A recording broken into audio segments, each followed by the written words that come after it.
আসসালামু আলাইকুম রহমতুল্লাহ। আশা করি আল্লাহর রহমতে অনেক ভালো আছেন। আমি শিহাবুর রহমান, লিটারেচার এক্সপ্রেসের একজন অ্যাডমিন এবং কো ফাউন্ডার।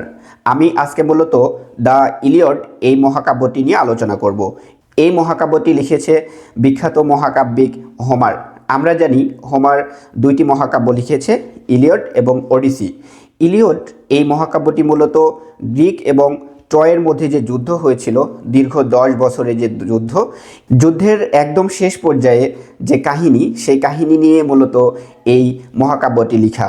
আর ওডিসি এই মহাকাব্যটি মূলত যখন গ্রিক সৈন্যরা জয়লাভ করে, দীর্ঘ 10 বছর যুদ্ধের পরে জয়লাভ করে তাদের নিজ বাসভবনে ফিরে যাচ্ছিল, এই যে তাদের যে ফিরে যাওয়ার যাত্রা, এই যাত্রাকে কেন্দ্র করে ওডিসি এই মহাকাব্যটি লেখা হয়েছে।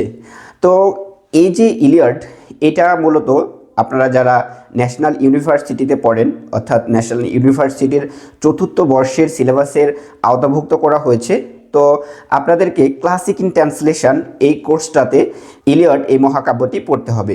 এটা ছাড়াও আরও 4টি টেক্সট কিন্তু আপনাদেরকে পড়তে হবে, যেমন Agamemnon, media, the fog, Phaedra. তো এই 5টা টেক্সট কিন্তু আপনাদেরকে ক্লাসিক ইন ট্রান্সলেশনে পড়তে হবে। তো পর্যায়ক্রমে আমরা প্রতিটা টেক্সটের উপরে ভিডিও আনব। আজকে আমরা দ্য ইলিয়ড এটার উপরে আলোচনা করব। আমাদের লেকচারে মূলত কয়েকটা পার্টে বিভক্ত করেছি। প্রথমে আমরা কি ইনফরমেশন নিয়ে আলোচনা করব, তারপরে ক্যারেক্টার, দেন আমরা সামারি নিয়ে আলোচনা করব। তাহলে চলেন এবার আমরা এটার কি ফ্যাক্টগুলো জেনে নিই। এই মহাকাব্যটির টাইটেল হচ্ছে দ্য ইলিয়ড। এটা লিখেছে মূলত হোমার। হোমারের লাইফ ডিউরেশন যদি আমরা দেখি, তো সে মূলত খ্রিস্টপূর্বাব্দ অর্থাৎ 8ম খ্রিস্টপূর্বাব্দ পর্যন্ত জীবিত ছিলেন। আর তার যে টাইটেল, সে মূলত গ্রিক ইপিক পোয়েট ছিল এবং তাকে ফাদার অফ ওয়েস্টার্ন লিটারেচার কিন্তু বলা হয়। আর আমরা যদি দেখি যে এই মহাকাব্যটির সোর্স কি, সোর্স মূলত যে ট্রজান ওয়ার, অর্থাৎ ট্রয়ের যে যুদ্ধ, এই যুদ্ধের যে পৌরাণিক কাহিনী রয়েছে সেই কাহিনীকে সোর্স করে, অর্থাৎ সেই কাহিনীর ওপর ভিত্তি করে এটা মূলত লেখা হয়েছে। এবং এটার আরও একটা সোর্স যদি দেখি, যে অ্যানশিয়েন্ট গ্রিক মিথোলজি, অর্থাৎ মিথোলজির ওপর বেস করে কিন্তু এটা লেখা হয়েছে। আর এটা মূলত 18th সেঞ্চুরি বিসিতে লেখা হয়েছিল। এবং এটা যদি পাবলিশ ডেট দেখি, আসলে এটা সেইভাবে প্রকাশ করা হয়নি, পাবলিশ করা হয়নি। এটা মূলত অরাল, অর্থাৎ মৌখিকভাবে এটা বলা হতো এক পর্যায়ে, এবং 6ষ্ঠ সেঞ্চুরি বিসিতে এটা মূলত লেখা হয়েছে। ঠিক আছে, অর্থাৎ এটার রিটেন যে ভার্সন সেটা এসেছে। আমরা যদি জনরা দেখি, তো এটা মূলত ইপিক পোয়েট্রি, অর্থাৎ একটা মহাকাব্য এবং মিথোলজিক্যাল ইপিক বা হিরোইক লিটারেচারও আমরা এটা বলতে পারি। এখানে মূলত 24টা বুক রয়েছে। দ্যাট মিন্স এই যে ইপিকটা, এই ইপিক অর্থাৎ 24টা বুকে এটাকে ভাগ করা হয়েছে। এটা যদি টোন দেখি, টোন মূলত হচ্ছে যে ট্র্যাজিক, সোলেম, হিরোইক, এগুলো টোন ব্যবহার করা হয়েছে। এবং এখানে 3rd person point of view ব্যবহার করা হয়েছে। এবং ল্যাঙ্গুয়েজটা মূলত অ্যানশিয়েন্ট গ্রিক যে ল্যাঙ্গুয়েজ, সেই ল্যাঙ্গুয়েজ ব্যবহার করা হয়েছে। এই মহাকাব্যের টাইম সেটিং হচ্ছে ট্রয়ের যুদ্ধ। দ্যাট মিন্স 12 এবং 13th সেঞ্চুরি বিসিতে এটার যে টাইম সেটিং এটা দেখানো হয়েছে। গাইজ, এই ছিল কি ফ্যাক্ট। তাহলে এবার আমরা ক্যারেক্টার নিয়ে আলোচনা করব। ক্যারেক্টার, এই যে মহাকাব্য, এখানে অনেকগুলো ক্যারেক্টার ব্যবহার করা হয়েছে। তো আমরা সবগুলো ক্যারেক্টার জানতে যাব না। প্রথমে যে মেইন ক্যারেক্টারগুলো, সেই ক্যারেক্টারগুলো জানবো। তো এখানে যেমন হিউম্যান ক্যারেক্টার রয়েছে, হিউম্যান ক্যারেক্টারের পাশাপাশি কিন্তু গড এবং গডেসদের ক্যারেক্টারও কিন্তু হোমার এখানে দেখিয়েছে। ঠিক আছে, তাহলে চলেন এবার আমরা ক্যারেক্টারগুলো জেনে নিই। ক্যারেক্টারগুলোকে আমরা 2টা পর্যায়ে ভাগ করব। এক হচ্ছে অ্যাকিয়ান্স এবং ট্রজান। অ্যাকিয়ান্স কারা? যারা গ্রিকের সৈন্য ছিল তাদেরকে আমরা অ্যাকিয়ান্স বলবো, এবং যারা ট্রয়ের সৈন্য ছিল তাদেরকে আমরা ট্রজান বলবো। তো অ্যাকিয়ান্সদের মধ্যে প্রধান যে ক্যারেক্টারগুলো রয়েছে সেগুলো আমরা আলোচনা করব। সর্বপ্রথমে অ্যাকিলিস। অ্যাকিলিস সে মূলত একজন বিখ্যাত যোদ্ধা এবং বীর যোদ্ধা। তার মা থেটিস এবং তার বাবা হচ্ছে পিলপস। তো এই যে থেটিস সে মূলত সমুদ্র দেবী। পরবর্তীতে আমরা এর সম্পর্কে আরও বিস্তারিত জানতে পারবো। তাহলে অ্যাকিলিস সে একজন বীর যোদ্ধা। এবং এই যে মহাকাব্য, এই মহাকাব্যের কেন্দ্রীয় ক্যারেক্টার বা হিরো আমরা তাকে বলতে পারি, কারণ তার যে ক্রোধ, তার যে রাগ, অর্থাৎ তার ক্রোধটাই হচ্ছে এই মহাকাব্যের মূল বিষয়বস্তু। ওকে, আচ্ছা, নেক্সট যে ক্যারেক্টার আমরা দেখতে পাই সেটা হচ্ছে অ্যাগামেমনন। অ্যাগামেমনন হচ্ছে গ্রিকের সেনাপ্রধান। ওকে, সে মূলত একজন অহংকারী এবং লোভী মানুষ। আমরা ঘটনাক্রমে দেখতে পাবো যে অ্যাগামেমনন এবং অ্যাকিলিসের মধ্যে একটা দ্বন্দ্ব বাঁধবে, অর্থাৎ একটা মেয়েকে নিয়ে, অর্থাৎ বেসাইসকে নিয়ে। তো এ মূলত অ্যাকিলিসের উপপত্নী। যুদ্ধে জয়লাভ করার কারণে তাকে পুরস্কার হিসেবে একে দেওয়া হয়েছিল, কিন্তু অ্যাগামেমনন কি করবে, একে অ্যাকিলিসের কাছ থেকে কেড়ে নেবে, যার কারণে অ্যাগামেমনন এবং অ্যাকিলিসের মধ্যে একটা দ্বন্দ্বের সৃষ্টি হবে এবং অ্যাকিলিস যুদ্ধ থেকে সরে যাবে, অর্থাৎ সে আর যুদ্ধ করবে না এমন পরিকল্পনা বোধ করবে।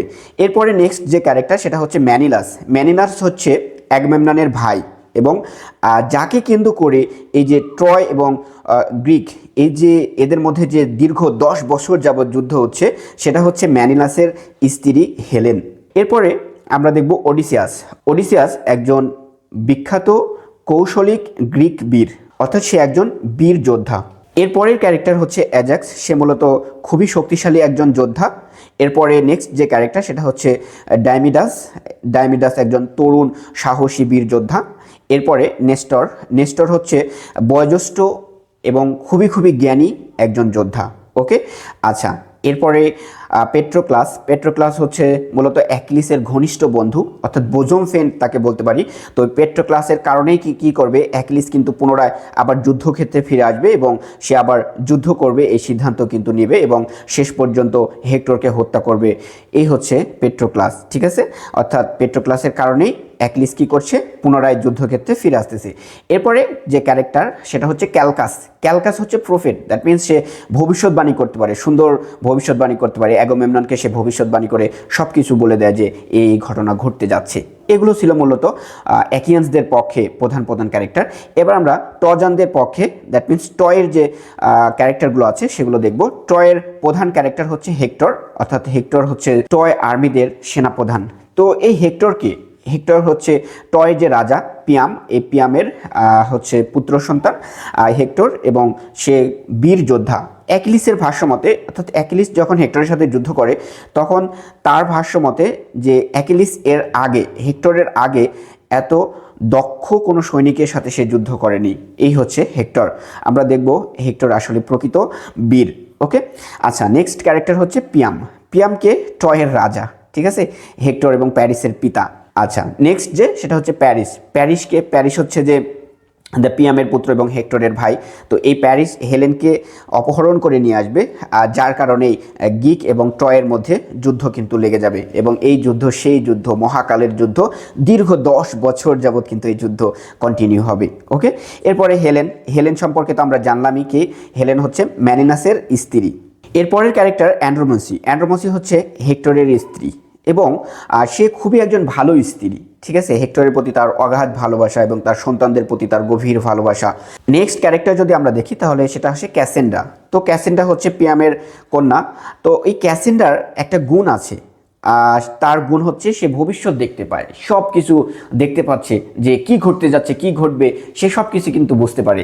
আমরা যখন অ্যাগামেমনন এই নাটকটা পড়বো তখন ক্যাসেন্ড্রা কিন্তু সেখানকার একটা ক্যারেক্টার। তো ক্যাসেন্ড্রা সম্পর্কে আমরা বিস্তারিত জানতে পারবো যে সে ভবিষ্যৎবাণী করে, কিন্তু তার ভবিষ্যৎবাণীটা কেউ বিশ্বাস করে না, অর্থাৎ সবাই হেসে উড়ায় দেয়। অর্থাৎ দেবতা তাকে এক অভিশাপ দিয়েছিল, যার কারণে সে ভবিষ্যৎ দেখতে পায় কিন্তু তার কথা কেউ বিশ্বাস করে না।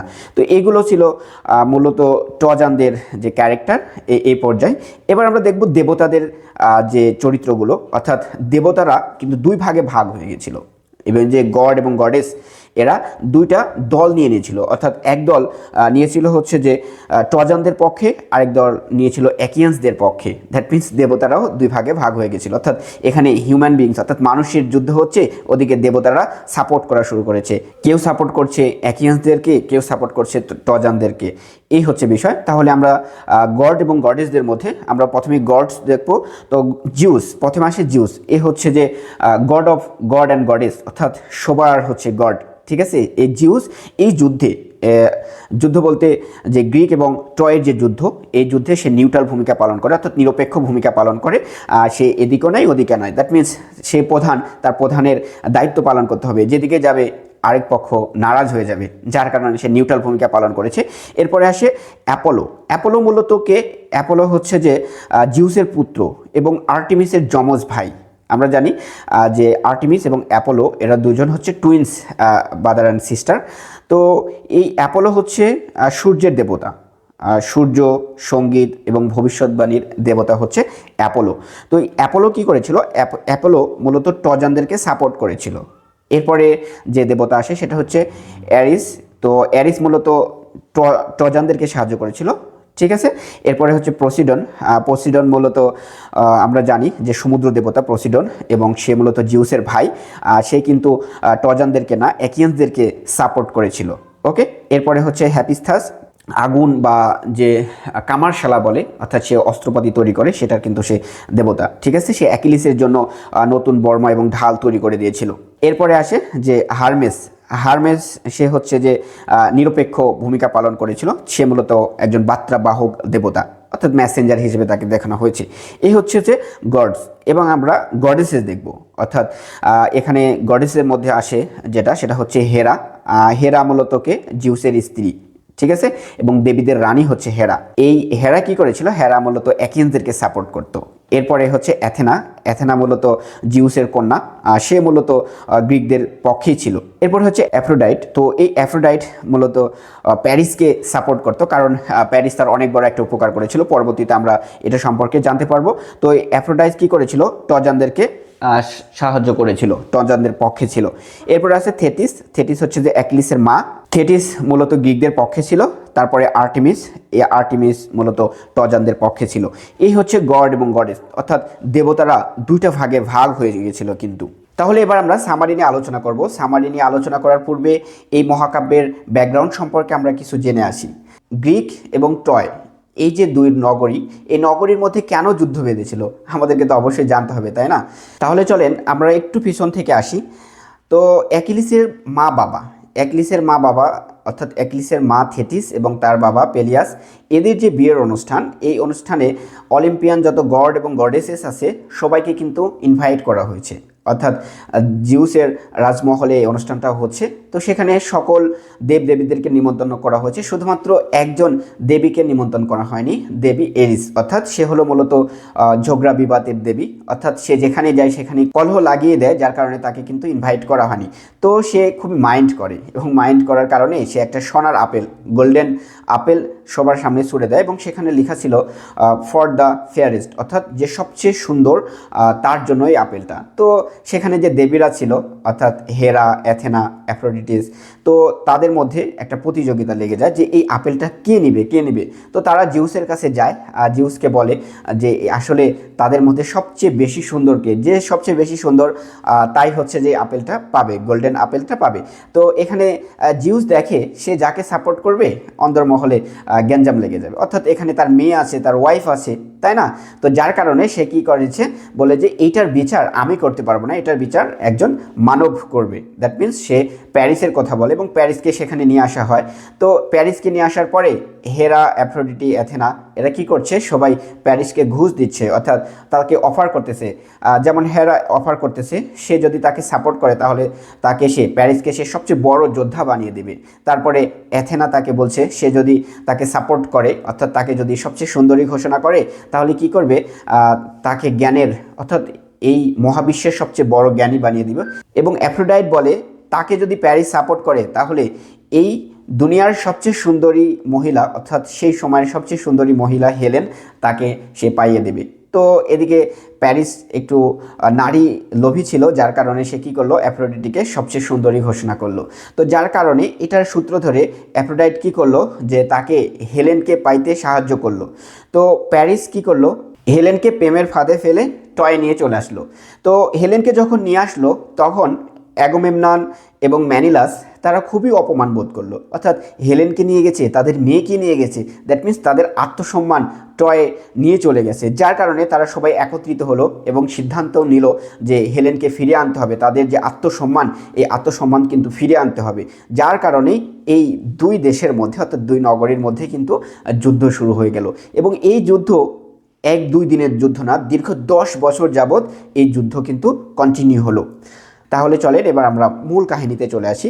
অর্থাৎ এই যে মহাকাব্য, এটা শুরু হচ্ছে মিউসের কাছে প্রার্থনা করার মাধ্যমে, দেবীর কাছে প্রার্থনা করার মাধ্যমে, ঠিক আছে। আচ্ছা, এরপরে আমরা দেখতে পাই যে দেবতা অ্যাপোলোর একজন পিস্ট ক্যাইসেস, সে কী করছে, অ্যাগামেমননের কাছে যাচ্ছে এবং অ্যাগামেমননকে যে বলছে যে তার মেয়েকে যে তারা অপহরণ করে নিয়ে এসেছে, কঙ্কোবাইন হিসেবে নিয়ে এসেছে, তাকে ফিরিয়ে দিতে। তো এখানে তার মেয়েকে ফিরিয়ে নেওয়ার জন্য সে বড় ধরনের রেনসম নিয়ে এসেছে। দ্যাট মিন্স বড় ধরনের পুরস্কার এনেছে। তাকে যদি ফিরিয়ে দেয় তাহলে এই উপঢৌকনগুলো অ্যাগামেমননকে দিয়ে দিবে। কিন্তু অ্যাগামেমনন তার মেয়েকে ফিরিয়ে দেয় না, অর্থাৎ সে তাকে হতাশ করে ফিরে দেয়। এর কারণে কাইসেস কি করে, খুবই আপসেট হয়ে যায় এবং দেবতা অ্যাপোলোর কাছে সে আবেদন জানায় যে প্রভু, আমার মেয়েকে উপযুক্ত রেনসম দেওয়ার সত্ত্বেও আমার মেয়েকে তারা কি করেনি, আমার কাছে ফিরিয়ে দেয়নি, এটা তুমি একটা ব্যবস্থা করো। তো অ্যাপোলো খুবই রেগে যায় এবং সে রেগে অ্যাকিয়ান্স যে ক্যাম্প রয়েছে সেই ক্যাম্পে মহামারী ছড়িয়ে দেয়, প্লেগ ছড়িয়ে দেয়। তো যার কারণে শিবিরে সৈন্যরা মহামারীতে ভুগছে এবং খুবই পরিমাণে তারা মারা যাচ্ছে। তো এটা বলা হয়ে থাকে যে যুদ্ধে যে পরিমাণে সৈন্য মারা যায়নি, এই মহামারীর কারণে তার চেয়ে বেশি সৈন্য অসুস্থ এবং মারা গিয়েছে। তো অ্যাগামেমনন খুবই হতাশ হয়ে যায় যে আসলে এত সৈন্য এই মহামারীতে কেন মারা যাচ্ছে এবং কি কারণে এই মহামারীটা আসলো। অ্যাগামেমনন কি করলো, ক্যালকাসকে বলল যে ক্যালকাস, তুমি দেখো আসলে কি কারণে এই যে মহামারী, এই মহামারীটা ছড়িয়েছে। তো ক্যালকাস ভবিষ্যৎবাণী করে অ্যাগামেমননকে জানালো যে আসলে এইটা হয়েছে কাইসিসকে ফিরিয়ে দেওয়ার কারণে, অর্থাৎ দেবতা অ্যাপোলো খুবই রাগান্বিত হয়ে গেছে এবং সে এই মহামারীটা ছড়িয়েছে। তো এটার থেকে বাঁচার যে উপায়, অর্থাৎ সে যদি কিসাইসকে যদি তার বাবার কাছে ফিরিয়ে দেয়, দ্যাট মিন্স সে যদি ফিরিয়ে দেয় তাহলে কি হবে, এই মহামারীটা আর থাকবে না। অ্যাগামেমনন তাকে ফিরিয়ে দিতে রাজি না। আরও যে সৈন্যরা ছিল তাদের চাপে শেষ পর্যন্ত অ্যাগামেমনন কি করে, তাকে ফিরিয়ে দেয় তার বাবার কাছে। এবং অ্যাগামেমনন সেখানে একটা বায়না ধরে বসে, সে কিসাইসকে ফিরিয়ে দিবে ঠিক আছে, কিন্তু সে কী করবে, বিসাইসকে নিয়ে নিবে। অর্থাৎ অ্যাগামেমনন অ্যাকিলিসের যে কঙ্কুবাইন, দ্যাট মিন্স অ্যাকিলিস যুদ্ধে জয়লাভ করার পরে তাকে পুরস্কার হিসেবে একজন মেয়েকে, একজন নারীকে দেওয়া হয়েছিল, তাকে কি করবে, সে নিয়ে নিবে। তো অ্যাকিলিস এটা ভাবে যে আসলে তার যে আত্মসম্মানটা ক্ষুণ্ণ হচ্ছে। দ্যাট মিন্স তাকে একটা পুরস্কার দেওয়া হয়েছে, সেই পুরস্কারটা জোরপূর্বকভাবে তার কাছ থেকে কেড়ে নেওয়া হচ্ছে। সে খুবই অপমান বোধ করে এবং এদের পরিস্থিতি এমন হয়ে যায় যে অ্যাকিলিস তরোয়াল বের করে বলে অ্যাগামেমননের দিকে, মানে সরে যাচ্ছে বা অ্যাগামেমননের দিকে যাচ্ছে যে তরোয়াল দিয়ে তাকে আঘাত করবে, সে কেন হচ্ছে যে বিসাইসকে নিয়ে নিচ্ছে। এই যে বিষয়টা, অর্থাৎ তাদের মধ্যে একটা মৌখিক কিন্তু যুদ্ধ শুরু হয়ে যায়, এই হচ্ছে বিষয়। কিন্তু পরবর্তীতে অ্যাগামেমনন কি করে, অ্যাকিলিসের কাছ থেকে তার যে কঙ্কুবাইন তাকে কিন্তু নিয়ে নেয়, বিসাইসকে নিয়ে নেয়। তো এটার কারণে অ্যাকিলিস কি করে, খুবই রাগান্বিত হয় এবং সে সিদ্ধান্ত নেয় যে সে আর যুদ্ধ করবে না এবং সে যুদ্ধক্ষেত্র থেকে সরে তার যে জাহাজ, সেই জাহাজে গিয়ে সে অবস্থান করে। অর্থাৎ সে পুরোপুরি সিদ্ধান্ত নিয়ে নিয়েছে সে যুদ্ধ করবে না। অ্যাকিলিস কিন্তু এখানেই ক্ষান্ত না। অ্যাকিলিস তার মা অর্থাৎ থেটিসের কাছে আবেদন জানায় যে মা, কি হয়েছে, অ্যাগামেমনন আমাকে অপদস্থ করেছে, তুমি এটা জিউসের কাছে নালিশ করো। তো থেটিস তার ছেলের কথা রাখতে জিউসের কাছে রিকোয়েস্ট করে যেন অ্যাকিয়ান্সরা যুদ্ধে পরাজয় বরণ করে। এই যে একটা আবেদন থেটিস করে, তো জিউস কি করে, থেটিসের আবেদনটা অ্যাকসেপ্ট করে এবং জিউস অ্যাকিয়ান্সদের উপরে ক্ষুণ্ণ হয়ে যায়। তো এই হচ্ছে বিষয়। তো রাত্রেবেলা অ্যাগামেমনন যখন ঘুমিয়ে আছে তখন জিউস একটা ফলস স্বপ্ন, অর্থাৎ মিথ্যা স্বপ্ন অ্যাগামেমননকে দেখায় যে আজকের দিনটা শুভ, যদি তোমরা যুদ্ধ করো তাহলে তোমরা জয়লাভ করবে। আসলে এটা একটা মিথ্যা স্বপ্ন ছিল। যাই হোক, পরের দিনের কাহিনীতে আমরা চলে আসি। পরের দিন কি হলো, যে যুদ্ধের একদম শেষ পর্যায়ে তারা যুদ্ধ বিরতি আনতে যাচ্ছে বা যুদ্ধ শেষ করতে যাচ্ছে। তো দুই পক্ষ, ট্রয়ান এবং অ্যাকিয়ান্স, এই যে দুই পক্ষ, এই দুই পক্ষের মধ্যে একটা ডুয়েলস বা একটা মল্লযুদ্ধ, আমরা জানি দুই পক্ষ থেকে দুজনকে নির্বাচন করা হবে, তাদের দুজনের মধ্যে যুদ্ধ হবে এবং যে জিতবে সেই পক্ষ জয়লাভ করবে। তো ট্রয়ের পক্ষ থেকে প্যারিস এবং হচ্ছে যে গ্রিকদের পক্ষ থেকে ম্যানিলাস, এদের দুজনকে নির্বাচন করা হলো এবং এরা দুজন যুদ্ধ করলো, যুদ্ধে মুখোমুখি হলো। যুদ্ধের এক পর্যায়ে প্যারিস একদম হেরে যাচ্ছিল, কিন্তু অ্যাফ্রোডাইট তাকে একটু সাহায্য করলো। তো যাই হোক, প্যারিস কী করে, ম্যানিলাসকে একটা তীর ছোড়ে। তো সে চুক্তি ভঙ্গ করেছে, শর্ত ভঙ্গ করেছে, যার কারণে আবার দুই পক্ষের মধ্যে কিন্তু যুদ্ধ বেঁধে যায়। এভাবে তাদের যে যুদ্ধের যে এন্ডিং বা যুদ্ধের শেষ পর্যায়ে, অর্থাৎ দুজন ডুয়েলসের মাধ্যমে যুদ্ধটা যে শেষ করবে, এটা কিন্তু আর সম্ভব হলো না। পুনরায় আবার কিন্তু যুদ্ধ বেঁধে গেল। তো দুই পক্ষের মধ্যে তুমুল যুদ্ধ। এদিকে তো অ্যাকিলিস নাই, তাই না? তো এদিকে ট্রয়ের যে সৈন্যরা ছিল তারা কিন্তু অ্যাকিয়ান্সদের উপরে খুবই শক্তি নিয়ে, ফোর্স নিয়ে কিন্তু আক্রমণ করেছে এবং এদিকে দেখা যাচ্ছে যে তারা একদম যুদ্ধ করতে করতে তাদের যে জাহাজ, সে জাহাজ পর্যন্ত পৌঁছে গেছে। এভাবে বেশ কয়েক ধাপার তাদের কিন্তু যুদ্ধ কন্টিনিউ হলো, কয়েকদিন কয়েক সপ্তাহ কিন্তু তাদের যুদ্ধ চলতে আসে। তো এর ফলাফল হিসেবে যেটা দেখা যাচ্ছে যে এর আগে অ্যাকিয়ান্সদের সৈন্যরা এত কিন্তু মারা যায়নি, এবং যখন হেক্টর যখন শুনছে যে আসলে অ্যাকিলিস যুদ্ধক্ষেত্রে নাই, তখন কিন্তু তার যে সে শক্তি, প্রবল ইচ্ছা শক্তির বলে কিন্তু সে যুদ্ধ করতেছে এবং প্রচুর পরিমাণে সৈন্যদেরকে কিন্তু মারছে। তো সেখানকার সবচেয়ে বড় যোদ্ধা, বিখ্যাত বড় বড় যোদ্ধা ওডিসিয়াস, তারপরে ডাইমিডাস, নেস্টর, এরা সবাই মিলে একটা সিদ্ধান্ত নিল যে তারা অ্যাকিলিসের কাছে যাবে, তাকে রিকোয়েস্ট করবে আবার যেন সে যুদ্ধক্ষেত্রে ফিরে আসে। বাট তারা যখন তার কাছে গেল, অ্যাকিলিস কিন্তু সেটা অ্যাকসেপ্ট করলো না এবং সে বলল যে যতক্ষণ পর্যন্ত আমার জাহাজে তারা আক্রমণ না করবে ততক্ষণ পর্যন্ত আমি নিশ্চুপ থাকবো। তো এই হচ্ছে বিষয়, তাদেরকে হতাশ করে ফিরে দিল। তারা আবার পুনরায় যুদ্ধক্ষেত্রে আসলো, পরের দিন আবার যুদ্ধ হলো, তুমুল পরিমাণে যুদ্ধে ট্রয়ের সৈন্যরা জয়লাভ করে যাচ্ছে, অ্যাকিয়ানদের সৈন্যরা মরে শেষ হয়ে যাচ্ছে, এই যে বিষয়টা। তো আমরা নেস্টর সম্পর্কে জানি যে সে একজন বয়োজ্যেষ্ঠ জ্ঞানী বীর যোদ্ধা, তাই না? তো নেস্টর পেট্রোক্লাসকে রিকোয়েস্ট করতেছে যে পেট্রোক্লাস যেন এটার একটা ব্যবস্থা করে, তাই না, যে আসলে অ্যাকিলিসকে ফিরিয়ে আনা যায় নাকি। পেট্রোক্লাস হচ্ছে অ্যাকিলিসের বোজম ফ্রেন্ড, সবচেয়ে ঘনিষ্ঠ বন্ধু। অ্যাকিলিস সবচেয়ে বেশি ভালোবাসে পেট্রোক্লাসকে। তো পেট্রোক্লাস অ্যাকিলিসের কাছে যায়, আবেদন করে যে আসলে সে যুদ্ধক্ষেত্রে যদি নাও যায়, তার যে আর্মর, তার যে ঢাল তরোয়াল, সেগুলো যদি তাকে দেয়, সে সেগুলো পরিধান করে যুদ্ধ করবে, এবং ট্রয়ের সৈন্যরা মনে করবে যে আসলে অ্যাকিলিস যুদ্ধক্ষেত্রে আবার ফিরেছে, যার কারণে তারা পথভ্রষ্ট হবে এবং তারা পরাজিত হবে। তো অ্যাকিলিস এক পর্যায়ে রাজি হয়ে যায়, তার যে আর্মর, তার ঢাল তরোয়াল সব কিছু কিন্তু পেট্রোক্লাসকে দেয় এবং পেট্রোক্লাস সেগুলো পরিধান করে যুদ্ধক্ষেত্রে যায়। কিন্তু অ্যাকিলিস পেট্রোক্লাসকে বলে, একটা নির্দিষ্ট সীমার কথা বলে, যে তুমি এইটা অতিক্রম করবে না, অর্থাৎ যুদ্ধ করতে করতে তুমি এইটা অতিক্রম করে ওপারে যাবে না, তাহলে তোমার কিন্তু বিপদ হবে। বাট যুদ্ধক্ষেত্রে পেট্রোক্লাস যুদ্ধ করছে, খুবই সাহসের সঙ্গে যুদ্ধ করছে, কিন্তু সে ট্রজানদেরকে ধাও করতে করতে করতে একদম যে ট্রয়ের যে গ্রেট, সেই পর্যন্ত কিন্তু পৌঁছে গেছে। দ্যাট মিনস সে অ্যাকিলিসের কথা অমান্য করে ফেলেছে। আচ্ছা, যাই হোক, হেক্টরের সামনাসামনি যখন হয়, অর্থাৎ হেক্টরের সাথে যখন সে যুদ্ধ করতে থাকে, হেক্টর এক পর্যায়ে কী করে, পেট্রোক্লাসকে কিন্তু আঘাত করে মেরে ফেলে, অর্থাৎ তাকে হত্যা করে ফেলে, এবং তার যে আর্মর, ঢাল তরোয়াল, সেগুলো কিন্তু হেক্টর নিয়ে নেয় পেট্রোক্লাসের কাছ থেকে, এবং তার বডিটাও কিন্তু হেক্টর নিয়ে নেয়। তো এই হচ্ছে বিষয়। তো এই কাহিনী যখন অ্যাকিলিস জানতে পারে, সে খুবই রাগান্বিত হয়ে যায় এবং ক্রোধে ফেটে পড়ে, এবং তার মাকে আবার বলে যে আমার জন্য ঢাল তরোয়াল আবার রেডি করো, আমি আবার যুদ্ধে যাব। তার মা থেটিস বলে, তুমি যুদ্ধে যেতে পারো ঠিক আছে, তুমি কিন্তু জানো তুমি যখন যুদ্ধে যাবে, তুমি যখন হেক্টরকে হত্যা করবে, তখন তোমার মৃত্যু কিন্তু খুবই শীঘ্রই হবে। এটা জানার পরেও অ্যাকিলিস কি বলে যে আমি আমার বোজম ফ্রেন্ড, আমার বন্ধুর জন্য আমি সব করতে পারি। তার কারণে সে কী করে, তার মাকে বারবার ফোর্স করতে থাকে যে আমার জন্য ঢাল তরোয়াল বানিয়ে দাও। থেটিস কি করে, থেটিস হচ্ছে হেফেস্টাসকে বলে যে অ্যাকিলিসের জন্য পুনরায় একটা ঢাল তরোয়াল আর্মর এগুলো বানিয়ে দিতে। আচ্ছা, তো যখন সে নতুন উদ্যমে, অর্থাৎ নতুন ঢাল তরোয়াল সে যখন পরিধান করে যখন সে যুদ্ধক্ষেত্রে ফিরে, তখন অ্যাকিলিস তার নিজের জীবনের মায়া ত্যাগ করে একদম সম্পূর্ণ ফোর্সে ট্রয়ের যোদ্ধাদের সাথে যুদ্ধ করতে আসে। যুদ্ধ করতে করতে এক পর্যায়ে এত পরিমাণে সৈন্যদেরকে হত্যা করেছে যে সমুদ্র একদম রক্তে সমুদ্র স্রোতকে বাধাগ্রস্ত করছে। তো সমুদ্রের যে দেবতা, সে খুবই ক্ষুণ্ণ হয়ে পড়েছে, যে অ্যাকিলিসকে নিষেধ করছে যে তুমি এত পরিমাণে হত্যা করো না, মানে রক্তের স্রোতে সমুদ্র একদম লাল হয়ে যাচ্ছে, এই যে বিষয়টা। তারপরে যে একদম ধাওয়া করতে করতে যে ট্রয়ের গেটের সামনে কিন্তু পৌঁছে গেছে। আমরা জানি যে ট্রয় নগরী পুরোটা একদম উঁচা শক্ত প্রাচীর দ্বারা বেষ্টিত, একটাই প্রবেশপথ।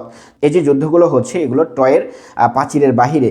তো ট্রয়ের বাকি যে সৈন্যরা আছে, তারা সবাই গেটের ভিতরে প্রবেশ করেছে, একমাত্র হেক্টরই শুধু বাইরে থেকে গেছে। তো হেক্টর বাইরে থাকার পিছনে এখানে দেবতাদের অনেক হাত রয়েছে, কারণ তাকে দেবতারা পথভ্রষ্ট করেছে, এবং পথভ্রষ্ট করার কারণে হেক্টর কিন্তু সেই গেটের মধ্যে বা তাদের যে ট্রয় নগরীর মধ্যে কিন্তু প্রবেশ করতে পারেনি। তো হেক্টর যখন দেখলো যে সবাই প্রবেশ করেছে, অলরেডি গেট বন্ধ করে দেওয়া হয়েছে, তখন সে রুখে দাঁড়ালো। অ্যাকিলিস পুরো ট্রয় নগরী হেক্টরকে 3 বার ধাওয়া করার পরে হেক্টর অবশেষে ঘুরে দাঁড়ালো এবং যুদ্ধ শুরু করলো। এবং এই যুদ্ধে শুরু করার পূর্বে হেক্টর অ্যাকিলিসকে কয়েকটা রিকোয়েস্ট করে, যে সে বলে যে তাকে যে হত্যা করবে, হত্যা করার পর তার লাশ যেন সে কী করে, তার লাশ যেন সম্মানের সাথে তার পরিবারের কাছে ফিরে দেওয়া হয়। বাট অ্যাকিলিস কিন্তু এই প্রস্তাবটা অ্যাকসেপ্ট করে না। সে তাকে সেখানে হত্যা করে এবং তার লাশ তার রথের পিছনে বেঁধে নিয়ে চলে যায়। অ্যাকিলিস যখন যুদ্ধে আসে, অর্থাৎ নতুন আর্মর পরে যখন যুদ্ধে আসে, তখন পেট্রোক্লাসের লাশ কিন্তু অলরেডি তার কাছ থেকে, হেক্টরের কাছ থেকে নিয়ে নেয়। তো হেক্টরকে হত্যা করার পর একদম আর্মি ক্যাম্পে অর্থাৎ গ্রিক শিবিরে কী করলো, হেক্টরের বডিটা নিয়ে চলে গেল। এবং এই যে পেট্রোক্লাস, এই পেট্রোক্লাসের যে ফিউনারেল, এই ফিউনারেলটা খুবই জাঁকজমকপূর্ণভাবে করলো। এবং এই পেট্রোক্লাসের ফিউনারেলের চারপাশে, অর্থাৎ তার লাশ যেখানে দাহ করা হচ্ছে তার চারদিকে 9 দিন যাবৎ হেক্টরের লাশ কী করতে থাকলো, ঘোরাতে লাগলো। অ্যাকিলিস কিন্তু হেক্টরের লাশ তার বাবার কাছে কোনোভাবে ফিরে দিচ্ছে না। তো দেবতাদের ইচ্ছা হলো যে আসলে হেক্টরকে সম্মানের সাথে ফিউনারেল করা উচিত বা দাফন করা উচিত, তাকে তার মরদেহটা ফিউনারেলে পাঠানো উচিত। যার কারণে প্রিয়াম যে রাজা তাকে অ্যাকিলিসের কাছে পাঠালো এবং প্রিয়াম অ্যাকিলিসকে বলল যে অ্যাকিলিস, তুমি মনে করো যে তোমার সামনে তোমার বাবা দাঁড়িয়ে আছে এবং তোমার বাবা তোমার কাছে রিকোয়েস্ট করছে। তো যাই হোক, এই প্রিয়ামের কথায় অ্যাকিলিসের মন নরম হলো এবং হেক্টরের লাশকে সে আবার কী করলো, প্রিয়ামের কাছে ফিরে দিল এবং বেশ কয়েকদিন সময় দিল যাতে তারা সম্মানের সাথে হেক্টরের লাশকে কী করতে পারে, অন্ত্যেষ্টিক্রিয়া সম্পূর্ণ করতে পারে। তো এই ছিল আজকে আমাদের আলোচনা। আশা করি আপনারা ভালোভাবে বুঝতে পেরেছেন। পরবর্তীতে আমরা আরও একটা টপিকের উপরে লেকচার নিয়ে আসব খুবই শীঘ্রই, এবং ক্লাসিক ইন ট্রান্সলেশনের প্রতিটি টেক্সট আপনাদেরকে সুন্দরভাবে ন্যারেট করে, সুন্দরভাবে গল্প বলে বুঝিয়ে দেওয়ার চেষ্টা করব ইনশাল্লাহ। ভালো থাকবেন এবং আমাদের চ্যানেলটি যদি সাবস্ক্রাইব না করে থাকেন অবশ্যই সাবস্ক্রাইব করবেন এবং শেয়ার করে দেবেন আপনার বন্ধুদের সাথে। আল্লাহ হাফেজ।